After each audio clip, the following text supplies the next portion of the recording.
minute for the cassette to go on. This is Mae Brussell in Carmel, California. This is broadcast number 465, November the 2nd, 1980. I'm not going to have very much to say about the elections Tuesday night, and I really don't want to say much about the hostages. The hostage crisis, as far as I'm concerned, is a temporary pimple on the American body. It is a symptom of a condition that we created in Iran and countries all over the world. And we were held hands off for 1 year while the hostages were there, and we couldn't move one direction backward or forward. And I think the Iranians proved the point that the mighty United States had to stay and wait for the Iranians to set their terms. We're going to have to meet other governments someday, whether it's Chile, Argentina, Brazil, South Korea, the Philippines. There are going to be other hostages. There's going to be other situations. We're going to be accused of overthrowing these countries in the past, the Dominican Republic, Costa Rica, Haiti, controlling them for our multinational corporations. And eventually, we're going to have to trade and do business with people as multicultural races and work with different people of different colors and different religious beliefs, and not believe that weapon systems, whether it was Bell Helicopter, Lockheed, or Boeing, or the manufacturer of weapons and torture instruments, we cannot believe that those things will protect us or the United States. And every time we get in a position like this, we'll be on the brink of World War III. I think the United States has learned a lot. In the year that the hostages were there, we learned about the Shah, we learned about the money in Chase Manhattan, and the Rockefeller interest with the Shah, and the way Jimmy Carter pulled back from the Shah after Amnesty International came out with their reports. I think we've learned a lot, and I think we're going to have to change the way we deal with people in the future if we can't make up for the way we dealt with them in the past. So that episode is over, but there will be more, because we have a lot of dues to pay and a lot of explaining to do to other countries. Ronald Reagan as President of the United States, I suppose that will happen Tuesday. I am rearranging my library shelf and books, and I have one section of presidents, and I have put my Reagan books right alongside of those of Jimmy Carter. I don't put my presidents in alphabetical order. I go back at McKinley and Garfield and put them in chronological order, Herbert Hoover and so forth, or Taft, and I put them in the way they served in the United States, such as Roosevelt and then Truman. I don't use a Dewey Decimal. I put them in the order that they were president, and the Reagan books are on that shelf. Maybe they'll be put on the next shelf of would-be candidates such as Adlai Stevenson and Taft and George Wallace. Maybe he'll be moved off the shelf, but we'll only know by Tuesday. What kind of a cabinet would he have? That article came out in the United Press this past week. Secretary of State would probably be George Shultz. We'll get back the old Richard Nixon team. Right now, Shultz is president of Bechtel Corporation, headquarters in San Francisco. They do the bulk of the building in Saudi Arabia. For the Saudi Arabian government, screen out any possible Jewish visitors and contractors or people working with Saudi Arabia, and employ slave labor from all over the world to build up Saudi Arabia. Secretary of Defense will be General Haig, former NATO commander, the man who jumped over approximately 243 other people at West Point, handpicked by Henry Kissinger and the Rockefeller brothers, and that combined. Haig will take his position of Secretary of Defense. He's now president of United Technologies Corporation, that's involved with the Moon Law, the Moon Treaty, and the projects for building space stations and satellites, and negating the Third World treaties, handing the technology of the asteroids and the space over to a handful of American corporations. Budget director will be Alan Greenspan or Secretary Caspar Weinberger, who was in the budget department at the time of the Nixon administration and is closely linked to Ronald Reagan and Richard Nixon and the Office of Management Budget. And the Treasury Secretary will be William Simon. This is what the projected guess is. We'll know too soon. William Simon is the gentleman who made the promise or agreement that no investments of Arab money in the United States would be revealed, that could remain secret, so that you don't know what stores they own or what streets or what buildings or what businesses. That was William Simon's idea, that the Arabs' investment in this country remain secret. I could go on. William Casey will be the CIA director. He was in the Office of Strategic Service. He worked with Reinhard Gehlen, Hitler's chief of intelligence. He's been involved in all kinds of intelligence and counterintelligence. This is a scary cabinet, but the worst is yet to come, and we'll know Tuesday if these people now will have their place next to Ronald Reagan. An article in the Washington Post, retired admirals and generals enlist in solid brass, a network for Ronald Reagan. Admiral Thomas Moore is one of the big men behind Ronald Reagan. He was so powerful as the head of Joint Chief of Staff that he was taking papers from Richard Nixon's desk and literally stealing them and keeping a record of Henry Kissinger, and had more power than the President of the United States, and is now solidly behind Ronald Reagan. General Daniel O. Graham is another person behind Reagan. He was the head of the Defense Intelligence Agency. The DIA has a budget 10 times larger than the CIA, and the CIA budget runs to billions, $22 billion a year, some outrageous figure that includes their franchises or businesses.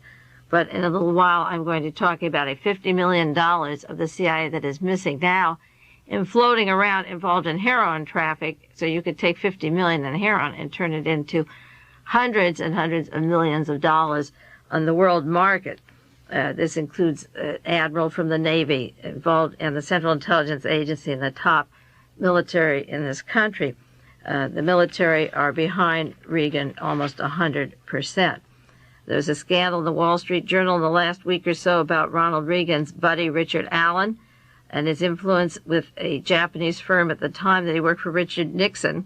He was an assistant to Henry Kissinger, an advisor in the National Security Council in 1969. He was on the government payroll, and when he left the White House, 11 months after he left the White House, he was still getting money as a consultant to the White House. He was getting $10,000 a month from financier Robert Vesco, who's linked to organized crime, narcotics traffic, and swindling all over the world. He heads a corporation called Potomac International Corporation and was assisting the manufacture of Datsun cars. He was getting $100,000 a year from the American outlet of the Nissan Motor Company that manufactures Datsun cars. And last week he stepped down because Ronald Reagan didn't want to be asked too many questions about him while he was campaigning in Michigan talking about American cars. And his new foreign advisor, Mr. Allen, was helping push the Datsun, the Japanese car. Richard Allen also covered up a massacre in Portugal. There was a village in Mozambique. It was forced by the Portuguese soldiers. This was in 1972. Mother Jones has an article out now about innocent villagers. It was similar to a My Lai situation. And Richard Allen was getting $60,000 a year as an agent for overseas companies for Portugal. He represented Japan and Portugal and other countries, and he had a business consultorium representing that government, and he tried to say that the massacre never occurred, even though it was well documented. So we're going to get a repeat of the denials and the liars and the multinational corporations and the military working with the corporations for huge profits, and that's a little glimpse of the future, what we have in store under this new administration. I mentioned last week, vote Reagan, and you'll bring people out of the woodwork that have been sitting behind and lazy, that they'll get frightened and they'll speak up. Well, a perfect example of that was a paid ad about 10 inches by 10 inches, October 22nd, 1980, in the San Francisco Chronicle, signed by Melvin Belli. Now, Belli is no flaming liberal by any stretch of the imagination, a lawyer for Hell's Angels and the organized crime syndicate. He represented Jack Ruby, or covered up Jack Ruby's links to the CIA and Mafia. At the time, Ruby was accused of killing Lee Harvey Oswald. He is the attorney for Mrs. Hermann Goering, the very gentleman who worked so closely with Adolf Hitler. So Belli isn't a flaming liberal, but this is what he had in the San Francisco Chronicle. A full corner of the newspaper in big black letters said, "Beware of Bonzo and Nixon." Ronald Reagan made a movie, Bedtime for Bonzo. And Belli said, I'm just a country lawyer, but I'm scared. You know me, I'm for you, and after 50 years of law practice, I've been for you. I doubt whether he has been for us all the time, but this is what he says. There are many more of you little people and middle people than Bonzo's friends, the socialites and the wealthy, and I've represented them too on occasion. But unless you get about it, Bonzo and the old gang are going to take over again. This is Melvin Belli, the attorney in San Francisco. He said, I sued Richard Nixon and collected $150,000 from him and his friend Howard Hughes for their fraud and perfidy. I really know what a bum he is, and now he's going to be an advisor to Bonzo and his gang and will have an honored place in the Bonzo administration. He, Nixon, will, unless you get out and vote against his friend Reagan. I'm a lawyer, and I'm scared to death of the judges Bonzo would appoint, not only to the Supreme Court, but all over the United States. These are federal judges, and I'm scared for you. He's italicized the you. I represent you. I'm not just sure Carter could do the job for 4 more years. I'm just sure, rather, that Carter can do it. No mortal can do everything forever with our law and international problems. Time magazine said last week that Reagan's economic advisors are Nixon's. Would you trust them to make out your paycheck for you? Once Bonzo is in, the whole old Nixon gang will sneak back to harass you. Those are the Admiral Moores and Mr. Graham of the Defense Intelligence Agency and the police state. It was Graham who instigated the idea of the Tom Charles Houston plan of incorporating the CIA, the FBI, the National Security Agency, and all intelligence agencies to open our letters, black bag our houses, create Operation Chaos, and all the dirty tricks that were exposed by John Dean at the time of Watergate. Graham was the man behind that. So when Melvin Belli tells you that the old gang is coming back to harass you, he means Admiral Moore and Mr. Graham, General Graham, who of the Defense Intelligence Agency, who had the capability and were doing it before.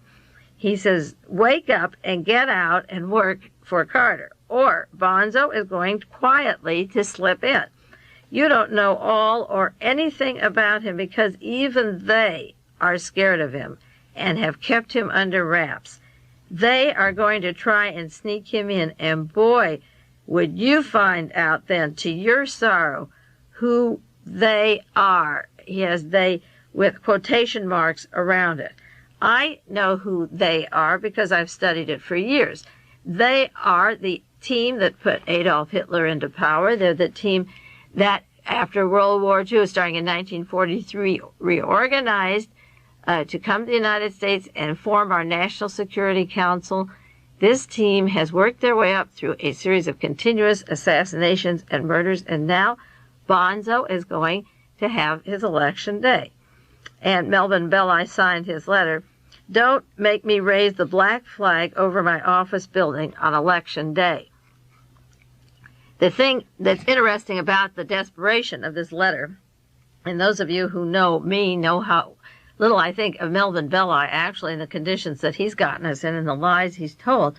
The thing that's interesting about this is the point I tried to make last week about when Reagan gets close to getting in, or when Reagan gets in, then Melvin Belli and these people will come out of the woodwork and name they. If Reagan makes an appointment on the court, they'll find every little thing he did wrong. They'll find his relationships with other people. They will look up his economic links to multinationals, and people who have been complacent for so many years will get panicky, and they will speak up and get politically active. Melvin Belli, an attorney in San Francisco, now is getting politically active to the point where he personally put a paid advertisement in the San Francisco Chronicle and made note he paid for it himself and didn't get a tax deduction for that note. I also mentioned last week a series of assassinations that took place in Germany prior to Hitler's election, beginning at the end of World War I, and how these assassinations and murders take place in this country. There was a broadcast on ABC News this week, this is on the 30th, and I was driving in the car, and they were discussing the elections in Jamaica. And the newscaster was saying there's elections today for a new prime minister ahead in Jamaica.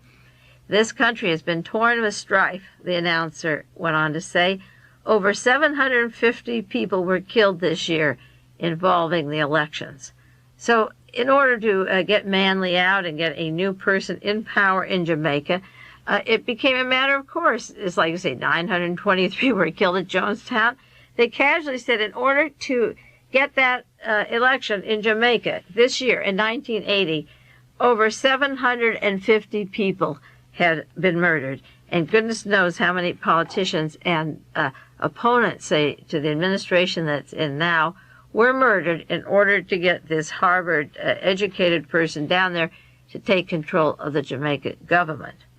Another person I mentioned that would come out of the woodwork as Ronald Reagan surfaces, and he's been very quiet and secret until now, is Daniel Ludwig in Rio de Janeiro, down in Brazil.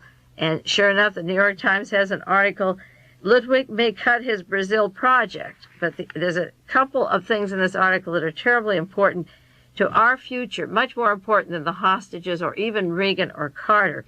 The article explains that Daniel Ludwig, in case you don't know who he is, that he's the richest man in the United States. It was a toss-up between Ludwig and Howard Hughes, but Hughes was just a multinational umbrella. Ludwig is a visible person, richest man in the United States, but he doesn't live in the United States. He lives down in Brazil, and he's threatened to paralyze the operations in the Amazon. He cleared out the Amazon and built a $700 million project down there. And he's angry at the Brazilian government and the population, and he's threatened to cut off Jari, which is his project. He's got 3,000 miles of roads, 250,000 acres of trees, rice fields, minerals, bauxite, and so forth. He's an American that took a large hunk of the northern part of Brazil and put in his own railroad, his own mines, his own printing plant that I believed, as there's a paper shortage, he would control what was printed through his paper mill that he brought from Japan. Now, there's signs, go home Ludwig, the people in Brazil, some of them resent him, but he's challenged the government. He's been there 16 years. The United States overthrew Brazil right after John Kennedy was murdered. Kennedy was killed November 22nd, 1963, and in 1964, the CIA and the United States put it in a military dictatorship, and Ludwig went on down to Brazil to build up this empire there. Now he's asking the Brazilian government to give him money and help him keep up his annual payroll, or he's going to pull his paper mill out and literally close up the paper mill. He employs on his property 30,000 people just living on his property, and he takes care of their immediate needs. It's a slave-master relationship where he's pulled in these people that can't get employment in Brazil and uses 30,000 of them. And now he needs $50 million in the next 5 years because he's had some losses. And he wants the Brazilian government to bail him out. And the people in Brazil really resent him. But the interesting thing about this article in the New York Times about Ludwig is that when he dies, he was going to leave money to a cancer institute in Switzerland. And I'm very skeptical of that. Ludwig came from Michigan and has oil tankers and took property that it was Henry Ford's idea to build down in Brazil, and he took this property down there and built up his own empire. And instead of putting the profits or the money into Brazil when he dies or into the United States when he dies, he wants to take his profits and put it in Switzerland, a third country. And an article in the New York Times quoted signs proclaiming, Mr. Ludwig, get out, the Amazon is ours. And furthermore, it is a politician down in Brazil who's been a critic of Jari, the place where Daniel Ludwig built his empire. And he said that he traveled to Switzerland and he reported that the Swiss Cancer Research Institute, to whom Mr. Ludwig has left his money, intends to leave it, is a front for strange secret business dealings. Now, the Howard Hughes Medical Institute is a front in Miami for secret dealings, for funding, for mind control projects around the country. The man who runs it was a doorman for Howard Hughes. It was an office and building in a campus, the Hughes Medical Institute, getting millions of dollars of tax deductions for used aircraft and money going to places we can't even imagine. And the Rockefeller Institute was the first medical institute to go into DNA and genetic research and spread out its directors between the Hughes Medical. Well, a politician has warned that there is something secret, a secret business, and that the millions and millions of dollars that Daniel Ludwig accumulates from Americans and from Brazilians is going into Switzerland for some secret funding. And of course, these things should be opened up. Switzerland is a safe place to put your money, but what comes down with that money would be enough to form fascism all over the world. This is happening right under our eyes, and people are not aware that millions and billions of dollars are being put into funds of people that are the direct descendants and part of Hitler's Nazi Germany and have these accounts all over the world and don't have to proclaim what they would do with it or why they're giving it to Switzerland and not to the United States or to Brazil. I mentioned last week the assassination of Martin Luther King, how James Earl Ray said it had to come in an election year, and as soon as Martin Luther King was killed, there were riots, and that gave the law and order speeches for Richard Nixon and John Mitchell, who was the Attorney General, and Spiro Agnew. They came in the election in 1968 to get law and order after the black riots in Detroit and Maryland and Los Angeles. Well, James Earl Ray is the gentleman that was charged with killing Martin Luther King, and he's the same person who said that it had to be done in an election year, who linked elections and the swinging of the elections by the emotional response of those riots in 1968. Last week, James Earl Ray, he's serving a 99-year prison term in Tennessee for the assassination of King, asked for executive clemency. He asked the federal government for clemency. He said in a letter he wrote to the Parole Board of Pardons and Paroles, in quotes, "I will attempt to present to the board the evidence and related matter, including those responsible for financing the Martin Luther King homicide. The state board recommends clemency candidates to the governor. Governor Lamar Alexander in Tennessee rarely grants executive clemency." But what James Earl Ray is saying now, if you give me clemency, I'll tell you who paid to have Martin Luther King murdered. That is interesting because that story was covered. I picked it up in the San Jose Mercury. I haven't seen a thing about that in the New York Times and Washington Post, San Francisco Chronicle, the Monterey Herald, the LA Times, the other papers I take. James Earl Ray wants to tell who paid to have King murdered. And certainly if the House Select Committee on Assassination spent $6 million to find out who killed Martin Luther King and John Kennedy, $3 million went to find out who killed Martin Luther King, and James Earl Ray is alive and wants to tell. It wouldn't cost them anything except a piece of paper, the clemency, and they'd have the information instead of spending $3 million and still not knowing who paid to have Martin Luther King murdered. Along those lines, Governor Blanton of Tennessee was indicted just recently on charges. It was a scandal when he left office of selling pardons and paroles. He was never indicted in that case, and I made several radio tapes back in 1977. One it was tape number 262 on the chronology of James Earl Ray, how he left the Missouri jail and where he went from the time he was allowed to escape until he was arrested in London. And then 12 weeks later, I did one on his second escape attempt and how he was allowed to leave the Tennessee prison, and they were going to fly him out of the country, but there was so much pressure, they brought him back to Tennessee. Well, this governor sold pardons and sold paroles, and I accused the former governor, Ray Blanton, at the time, of letting Ray leave but pulling him back because there was so much pressure at the time. Now he's been indicted on mail fraud, racketeering, attempt to avoid taxes, submitting false tax returns. So just this last week, the former governor of Tennessee has been indicted on some charges, but was never charged with selling pardons or paroles at a time when James Earl Ray took a little trip outside of the Tennessee prison and then came back because there was so much furor over his leaving. This was the time the House Select Committee was doing their work, and he left, and then he was brought back. I also mentioned last week under the Carter administration the spraying of paraquat on the marijuana so that young people would have cancer years from now, and that you shouldn't think of Jimmy Carter as being more saintly than Ronald Reagan. Reagan is scary as hell, but Carter was paying the Mexican government $43 million just to spray paraquat. Well, this last week I saw an article in the Los Angeles Times. It's from the Newhouse News Service. This is what it says. Experts say pot use may harm lungs.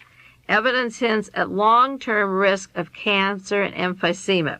And it goes on to say that those people that are smoking marijuana, that smoked it in the 1970s, thought it was a harmless drug, and they may have bronchitis or coughing or hoarseness. But they soon will have a fatal lung cancer and emphysema.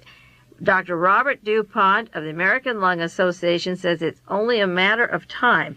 There is fear that pot smoking represents a silent plague that is going to strike years from now. Serious lung problems in cigarette smokers take several decades, but teenagers and young adults, approximately 16 million pot smokers who had pot in the 70s, can expect some kind of lung cancer within the next decade. It will take several decades, and they will find that they have lung cancer. Now, this is what was perfectly obvious by the spraying of the chemical. That was the purpose, to get rid of these anti-establishment persons that were sitting back taking the pot, and so that a great proportion of them can expect within 20 years to have lung cancer. The article goes on that says marijuana consists of more than 400 different chemicals, and it goes into the chemicals, but Dow Chemical was paid to spray it purposely, and now they are saying that within 20 years, many of these people, 16 million, can expect cancer within 20 years. Another thing that I've been concerned with is the incidence of black cancer, Dildren, in the school lunch programs that came out of Mississippi and other places that went to Chicago and Detroit and to the black sections of towns. And there was an article this week, blacks fare worse in surviving cancer. Blacks have a smaller chance than whites of surviving certain types of cancers of the colon, rectum, lungs, larynx, prostate, kidney, bladder, and with Hodgkin's disease. 46% of white men with cancer survive 5 years, 34% of the blacks do. The black women have less of a chance to survive cancer than white women. And I believe there has been a purposeful infiltration of food chemicals into the food products sold in the black part of town. These articles came out about the farmers selling it particularly to the Detroit poor area and the Chicago area, and then they were paid $10 million to kill off the chickens after they detected that they had the Dildren poison. So it only seems logical that they would have an increase of cancer in the years to follow, and now they're showing that the blacks do indeed have larger incidences of cancer and that they will not survive as well as white people. They'll get more cancer and it will be not as curable. I know that under the Reagan administration, if he's the president, they're going to crack down on rock music. That is one of the things that the Reagan gang, Jack Edgars, the Beverly Hills Police, and Robert Hall, who was murdered, and the gang around the Hollywood drug scene were purposely giving drugs and chemicals to musicians to knock them off, to make them incoherent, and even to kill them. There were various people, managers of rock groups, that went to Robert Hall and said, who is killing our artists? Who is drugging our artists? And Bobby Hall was murdered. One of the big threats of rock music is that it is a counterculture place where young people got messages such as in Calypso, their hidden messages, and a meeting place for them to express their feelings and their anger and get tunes out that express the political situation of the day. Oh, our half hour is over now. We better take a break and turn that tape over before we go on to some more of our culture under Reagan. I didn't realize it was a half hour already. I'll take a time out now for 60 seconds. This concludes the first half of World Watchers International with Mae Brussell. We will return with the second half after a brief pause.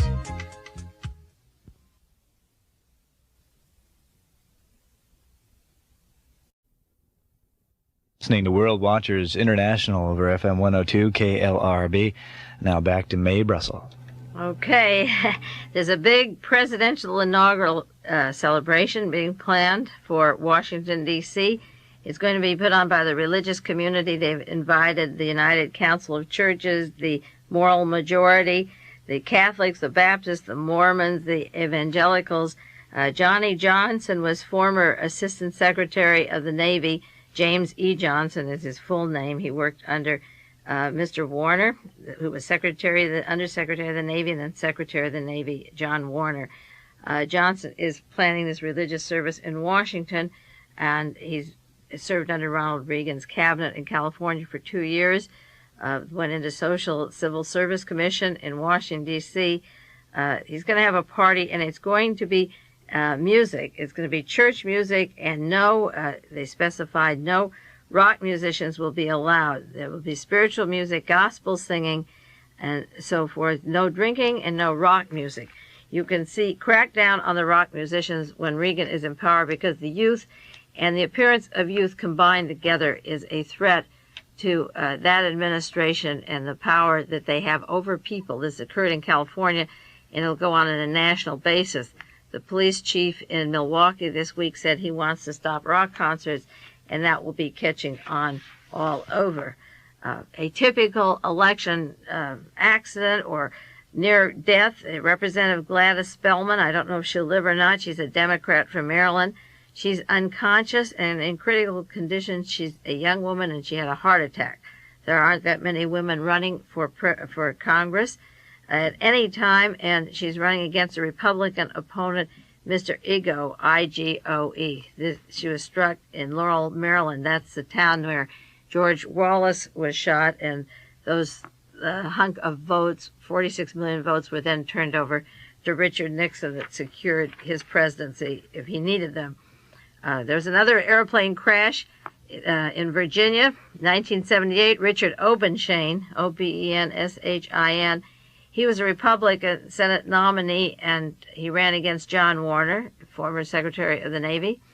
And after the primaries, he won that. He was killed in a plane crash. Then John Warner went on to be the senator and took the seat from Mr. Obenshain. There a lot of election violences or deaths or heart attacks of people that occur. They're removed from office, and then the conservative gets in. Is it conspiracy or is it coincidence? I have a list of a few of the political people killed in plane crashes. A lot of them at the time of election that would have made differences, and when you add it all up, it hardly looks like it is a coincidence that these young people have heart attacks and are unable to run. I think of the heart attack. There's been deaths of musicians recently. Paul Kantner, the founder of the Jefferson Starship, young fellow, he had a stroke just last week and was knocked out. He's on the brink of making another album. A lot of these people have these plane crashes and strokes and heart attacks just on the brink of a very successful new venture, and they're neutralized. You simply have to add up the list until it gets the hundreds and realize that there's a pattern that should be observed more carefully. One other subject before I get into a matter I want to discuss in detail. I received a letter from a listener to my tapes who also listens to Hilly Rose in Los Angeles and Larry King, and she said that somebody had called up, or several people called up, that they got their Social Security check, and on the back it said, "Don't cash unless endorser has a mark on the right hand or forehead."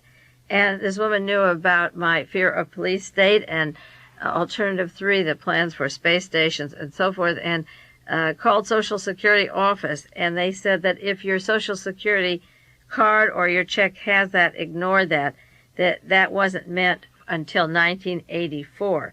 And the thought of having to have something on your forehead or your hand identify cashing a check freaked this woman out, and she wrote me a letter and told me about it. So I might call the Social Security offices and see if this is in fact the kind of cards or checks that they're printing. Along those lines, the New York Times had an article on the 9-digit zip code. I don't know if you're aware of that. The 9-digit zip code increases the postal stations from 40,000 now that are in a zip code book to 20 million zip code areas. And the purpose is that, for example, the Senate has one zip code and the House of Representatives has another. Under the new system, every senator and representative has his own zip code. Every apartment building has its own zip code. Every block, most blocks residential, will have their own code. Corporations will have their own numbers. It's going to cost a fortune to make this transition, but they're going to give you a 9-digit number whereby the number that you have will locate you on the map on a particular block within an instant. The post office is serious about the plan, and my point again about Jimmy Carter and Ronald Reagan is that the creeping fascism that is going on under Jimmy Carter is ignored. The bureaucracy and this kind of a switch in postal system that it will cost many billions of dollars. They said it will cost $1 billion to $1.5 billion over the next 5 years. This is happening under Jimmy Carter. If it happened under Richard Nixon or Ronald Reagan, you would be out there screaming. But the fact that it's happening under Jimmy Carter, people ignore it. But you know now that many people can't cash checks if they have a certain zip code area. If you live, you can cash checks, but I mean you can't get credit cards like Visa or MasterCharge or Travelers Express. If you live in a certain area, it's multiracial, it's a mixed area, they can turn you down no matter how much money you have or property you own or real estate. If your zip code has a certain number, they're turning away the applications, and you can't get a credit card if you choose to live in that kind of a neighborhood.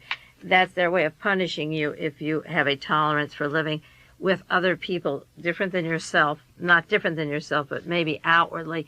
The credit card system is closing in, and the new zip code, the 9-digit, will put you right on the map like your census number so that you will be identified exactly to where you live in the city. In the remaining 20 minutes, I want to bring up something that is terribly important in terms of what is happening and how it's going to affect our political system that gets away from whether it's Carter or Reagan or whether it was Ford or Nixon. There's a situation that has been going on that affects the way our financial security goes or security of the world. And a lot of things are happened last year that are loose ends, and the year before that go back several years that are unsolved, just as the Kennedy assassination is unsolved, the John Kennedy, the Robert Kennedy, the Martin Luther King murder. There are unsolved situations that are coming to a head now, just like a boil or herpes sore, these herpes infections that stay on and appear once a year. Society has a lot of sores, and they break out like a rash at one time, and then they're quiet, and they go away, and then they surface. But they'll never go away until they're cured, if there is a cure. And they culminate in large amounts of money being transported back and forth or missing. At the time of Watergate, one person had $2 million in Switzerland missing. Dorothy Hunt allegedly had $2 million on the airplane with her when the plane crashed. Another person had $2 million somewhere else. And that seemed like a lot. But I'm noticing in my files and newspaper articles, 40 million here, 50 million there, 20 million another place.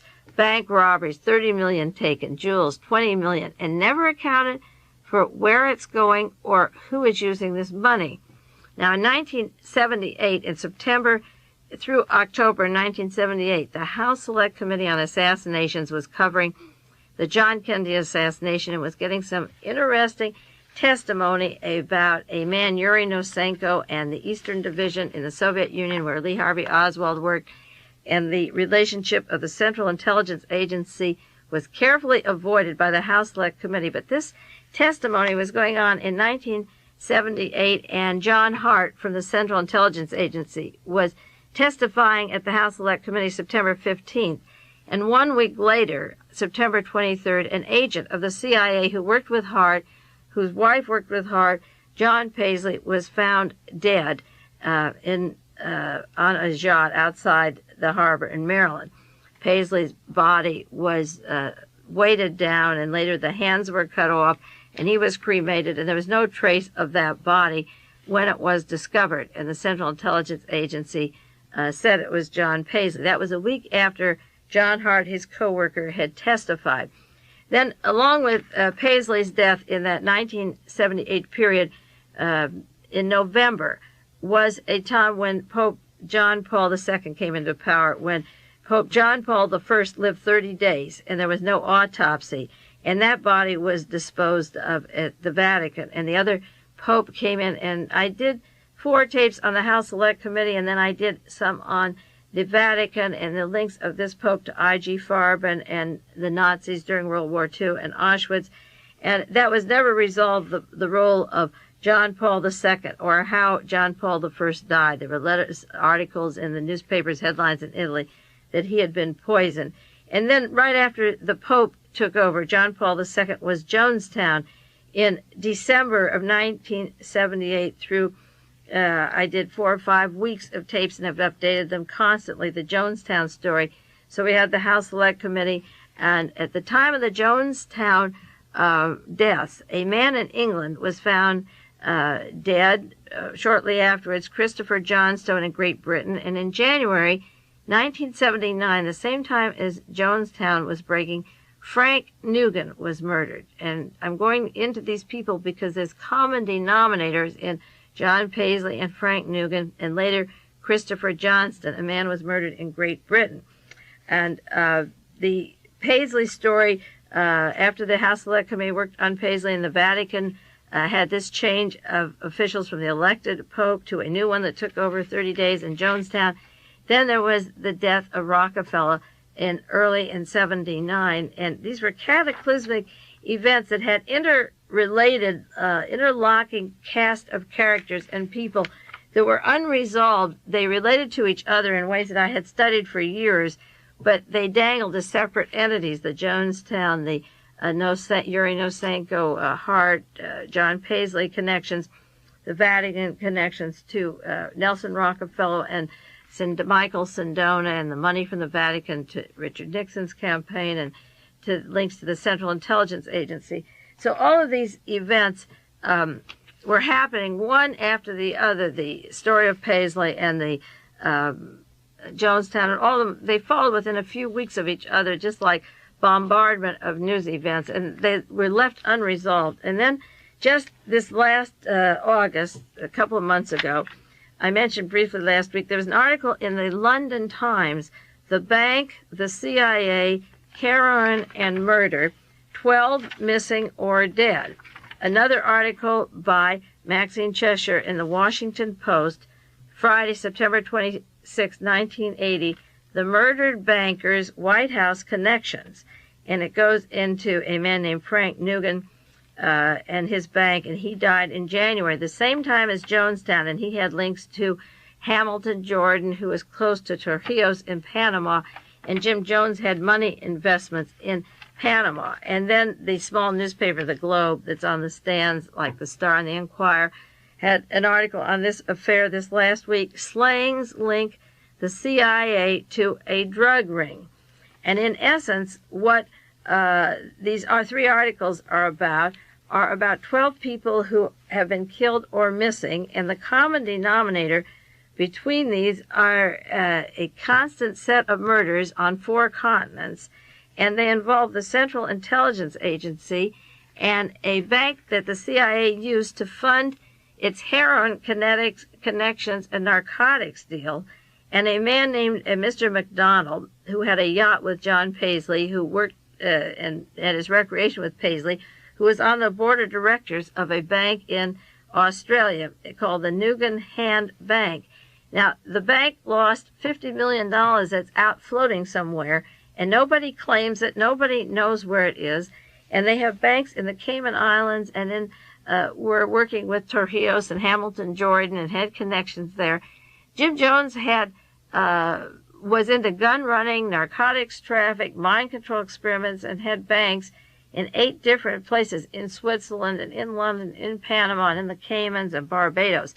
And I wouldn't be surprised if the money or the funding of Jim Jones and his experimentations doesn't go linked to the Central Intelligence Agency operations, which we know the CIA was working in Guyana. But this strange bank affair that closed up, the Nugen Hand's chief client was the Central Intelligence Agency. the bank in Australia, and they have links to, as I say, to John Paisley, and John Paisley's wife handed out the payroll for the Central Intelligence Agency. She had control of a lot of money, and the CIA used this bank. The bank was set up by a man named Frank Nugen, who worked with the CIA in Southeast Asia. Their principal headquarters were in Hong Kong, and then they had other officials and representatives. And an admiral for the United States Navy was the first president of this bank. The bank, as I say, has closed now because one of the gentlemen that formed it was murdered, and the other one has gone, and nobody has seen him. A General Ed Black, who worked with the OSS before the CIA was formed, and then later with the intelligence community in Vietnam, was involved with this bank.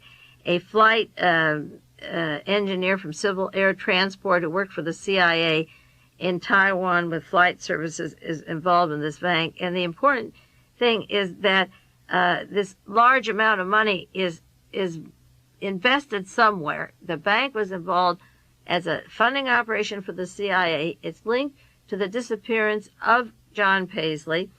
It has to do with the Central Intelligence Agency, with the United States Navy, with Panama, with the Hamilton Jordan, and Jimmy Carter have strong connections to narcotics traffic in Georgia with the Georgia Mafia. I've done many tapes and radio shows on the narcotic connections of the Georgia Mafia of Jimmy Carter and that gang.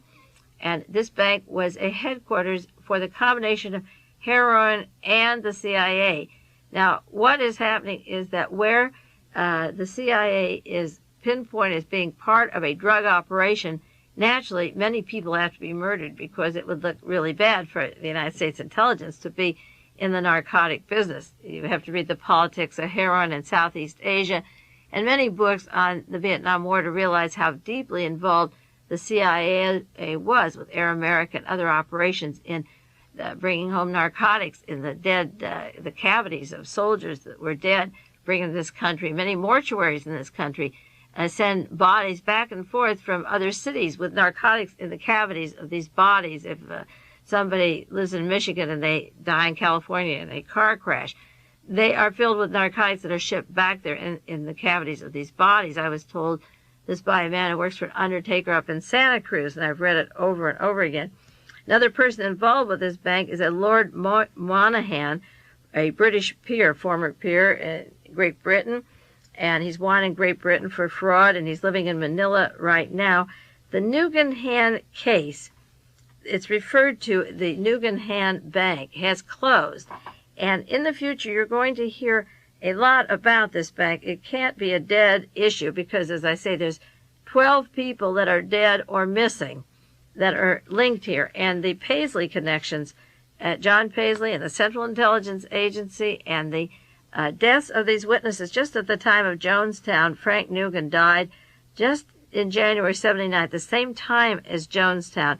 And there's an overlapping of dates here of when these people were killed. As testimony was coming out before the House Select Committee, Paisley was dead. Paisley's co-worker was affiliated with the bank. The bank was dealing and funding CIA operations, and they not only were doing it for espionage in Southeast Asia and South America, but they were padding themselves with lots of money, and nobody is making any claims on the bank. And the article in the London Times said the reason is because it's Central Intelligence Agency money.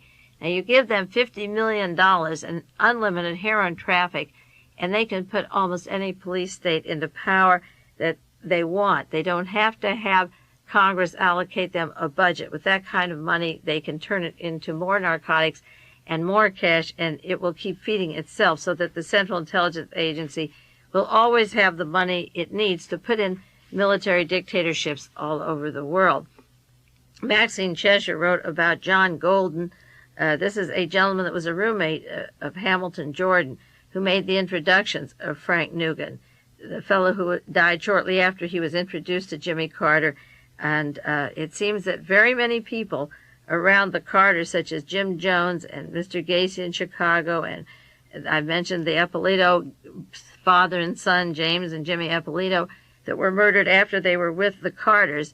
Soon after these people meet Jimmy Carter or Rosalind Carter, they die. And these people are involved not only with the Central Intelligence Agency, but with the Navy, with narcotics traffic, with gun running, and the CIA. There's a combine there, and it's almost that as soon as they meet the Carters and get photographed with the Carters, within weeks they're dead, or Gacy was charged with murdering 32 or 40 young people in Chicago. I forget the count. I think he has too.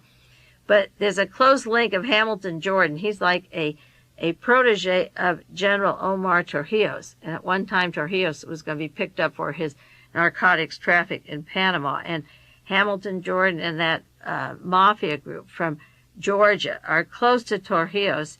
And this bank from Australia had, Nugen had an office in Panama. And I'm just wondering if the Nugen Hand office in Panama funded any of the Jim Jones operation. I believe that as time goes on, these characters will become more known. You'll hear more about them. And I did want to mention them tonight because they bring in so many elements that are working together. At the time that John Kennedy was killed, and we researchers hit upon the CIA, and then we found organized crime, and people like Jack Anderson said balderdash. Those researchers find organized crime working with the CIA and narcotics traffic, and then we would find another link to the military involved, admirals or generals, and we'd be put down for making links of the military to narcotics traffic to the CIA, and later it all turned out to be true that they were working closely together with members of organized crime. So just how much narcotics traffic is mingled with payrolls from the Central Intelligence Agency, we won't know. But the Nugen Hand affair, while it's only been written, as I say, in the London Times and in the Globe and by Maxine Cheshire, it's bound to have repercussions later, particularly because it involves the disappearance or death of John Paisley. So in months to come, or maybe a year from now, you'll hear more about it. One more item, that sniper, Joseph Paul Franklin, the man they suspected of attempting to kill Vernon Jordan last May 29th, and he's a member of the American Nazi Party, and they believe that he killed the black man in Salt Lake City. He was picked up. He was arrested. One time he was picked up by the police in Indiana, and they allowed him to escape. They were very nice. They brought him in, and it was in Kentucky, rather. He was held for a few hours and had high-powered weapons, and they picked him up in Alabama. I think that Jimmy Carter almost would be killed. If he were ahead and sure to win the election, he would have been allowed to be killed. The police had this man, and they let him go, and he was down in Alabama. Then there's a black judge that was warned that he might be murdered, that this fellow was roaming around, and his life was in danger. And the Secret Service closed in on him. He had sent death threats to Carter earlier. He was living near the Washington area. The Secret Service knew about him. He never was picked up by the Secret Service. It was because his car was identified in Utah and in Cincinnati and Kentucky, or possibly even involved with the murders in Buffalo, New York, that this guy was roaming around the country, a violent racist and a Nazi, with a known record against the President of the United States, and the Secret Service didn't do anything. So he was pulled in as a fluke, and his name was identified, and then the Secret Service said, oh, yes, we know who he is. And so when Jimmy Carter was going to Alabama last week, they pulled the guy in, and they have him under $1 million bond. He's proud that he's a Nazi. He's proud that he's a racist. But the point is that the Secret Service could have had him a long time ago, and the Kentucky police had him and let him go. This is a typical way of handling the matter, but because he was linked to so many deaths around the country, they decided they better pull him in, and he is under control of $1 million bond. I am sure that if Jimmy Carter were way ahead of Ronald Reagan at this point, that Mr. Joseph Paul Franklin would have done what he had to do gladly in Alabama, and Carter would have been killed at that time. But being as Jimmy Carter is way behind, or behind enough to be sure he probably can't win that election, there was no point to kill him, so they brought the guy in. The tragedy, as I say before, is that they had him, and they've let him go, and the Secret Service has known all along, before all these other murders of black people around the country, that this guy had written and threatened Jimmy Carter. So during the campaign, he should have been under their control. Well, we have about 1 minute more. I feel really strong about the elections. I think I shocked some people last week by saying I was going to vote straight fascist because we get creeping fascism with Jimmy Carter. We may as well bring it on. Would I disappoint you if I had a change of heart and said, I guess I can't really do that in my own mind. It would be nice to wake you up and shake you up, but I don't think there's any way that I really could go to the poll and put my name after Ronald Reagan. I just know too many things about Richard Allen behind him and Mr. Casey, the COINTEL program, the Galen operation, the links to Hitler's Nazis and neo-Nazis and the Minutemen, the Klan, and the church groups. I really can't give approval to him. If I vote, he thinks I approve of him. You do what you want, but forgive me if I take back what I said. I guess I still am not man enough to vote fascist. This is Mae Brussell and Carmel. You take care, and I'll see you next week, and have a good week, okay? This has been World Watchers International with noted conspiracy investigator Mae Brussell. This program originates from Carmel, California. KLRB, Carmel by the Sea.